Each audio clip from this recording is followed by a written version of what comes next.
I am Ferdinand Marcos, and I am the President of the Republic of the Philippines. I stand today on behalf of 110 million Filipinos. Hi everyone, hello universe, it's me again. Shoutout sa inyo mga kababayan. But anyway, meron tayong upload videos, updates. Marcolita versus Ombudsman. Nako po, ayan. Natalo si Marcolita kay Ombudsman mga bes. Ay, nakakatawa talaga ito si Marcolita. Naloka ako. Shoutout sa mga Marcos Loyalist supporters, Filipino and OFW.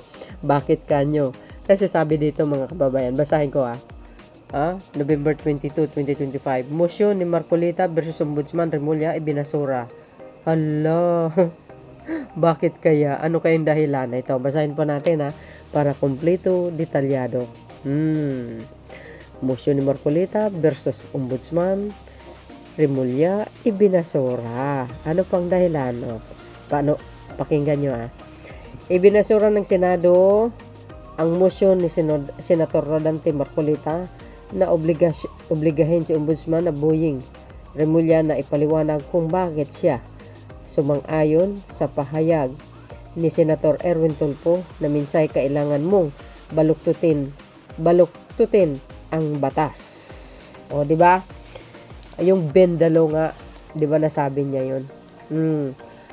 Sa akin naman, sa pagkakaintindi ko, hindi mo naman pwedeng baliin ang batas or baluktutin. Depende po doon sa statement na gagamitin mo. Di ba? Kaya, nung sinabi kasi ni Tulfo yun, na tinanong kay Ombudsman Remulla, nag-oo siya. Pero hindi po naintindihan ng Marcolita yung totoong ibig sabihin ni Senator Erwin Tulfo. Kaya ipinagpipilit niya bendalo. Nakipag-discussion nga siya Pero hindi rin na-gets ni Marcolita ang totoong ibig sabihin.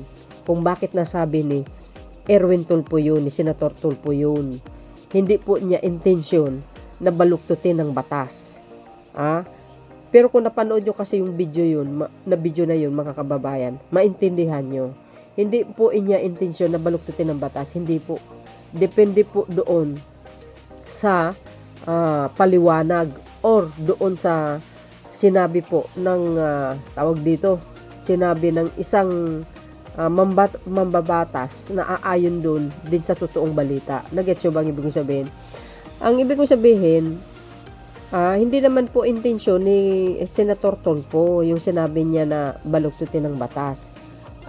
Kasi kung iisipin mo at intindihin mo mabuti yung sinabi niya, magigets mo Pero hindi po ibig sabihin binalutot niya yung batas. Kaya nga nag-oo si Ombudsman Remulla Kaya nagalit si Marcolita. Hindi ko na ipakita yung video guys kasi mahaba po yun. But anyway, ang importante ay minsan kasi ikukorek mo kung ano po yung mali. Mga kababayan, ano bang sinabi dyan? Ibinasura ng Senado ang motion ni Senator Rodante Marcolita na obligahin si Ombudsman Boying Remulla na ipaliwanag kung bakit siyang sumang-ayon sa pahayag ni Senator Erwin Tulfo na minsan kailangan mong baluktutin ang batas. Ayan, hearing po yan sa Senado Medyo na-pressure si Senator Tulfo nung time na yon, nasabi niya nasabi po ni Marcolita, ano yan, babaluktitin mo ang batas? Kaya may nasabi si Senator Tulfo na bendalo, pero it doesn't mean na baluktutin niya ang batas. Hindi po yun ang ibig niyang sabihin, mga kababayan. Mayroong hindi na intindihan si Marcolita doon sa sinabi ni Senator Tulfo na hindi niya magets. Kaya nasabi ni Marcolita, ano yan? Binaluktot mo ang batas. Di ba? Ang hirap kasi kay Senator Marcolita, mga kababayan. Maano siya ba? Kumbaga, nag-i-interrupt siya kaagad. Dapat pinakinggan niya mabuti kung anong ibig sabihin ni Senator Tulfo. Kaya nung nagtanong siya kay Ombudsman Remulla, na sumang-ayon naman. 'Di ba? Kaya, ayun, binasura yung motion niya. Tuloy. So yan mga kababayan, binasura yung motion niya.